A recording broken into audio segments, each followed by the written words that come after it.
அமைச்சர்கள் சட்டமன்ற உறுப்பினர்கள் எல்லாம் வந்துட்டீங்களா? வந்துட்டோம் தலைவரே. சட்டமன்ற தேர்தல் நெருங்குது, ஆக ஞாபகம் இருக்கா? ஆமா தலைவரே. என்ன ஓமா தலைவரே, தேர்தல் நெருங்குதுன்னு நான் தான் வயிற்றுல நெருப்ப கட்டிட்டு இருக்கேன். நீங்க எல்லாம் ஜாலியா சென்னையிலேயே இருக்கீங்க. இல்லாகடா பாண்டிகளா ஐயா, ஒரு வாரம் கழிச்சு போயிடுவோம் ஐயா. ஒரு வாரம் வர சாருங்கெல்லாம் என்ன பண்ண போறீங்க? நாங்க நம்ம மினிஸ்டர்ல ஒருத்தர் வீட்டுல விசேஷம், அதுக்கு போகணும். ஆக யார் வீட்டுல விசேஷம்? என் பொண்ணுக்கு சடங்குயா. ஆக உனக்கு 2 பசங்க தானே ஐயா? அது மனைவிக்கு பிறந்தது ஐயா, பொண்ணு துணைவிக்கு பிறந்தது ஐயா. நம்ம கட்சி கொள்கையை நல்லா ஃபாலோ பண்ற நீ. சரி சரி, 4 வருஷம் அமைச்சர் பதவியில இருந்து சென்னையிலேயே டேரா போட்டு கூத்தடிச்சது போதும். இனியாவது மக்கள் கிட்ட நல்ல பேர் எடுக்க பாருங்க.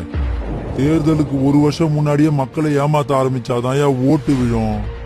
மக்கள் தானே, அதெல்லாம் ஈஸியா ஏமாத்திடலாம் தலைவரே. கிழிச்சீங்க.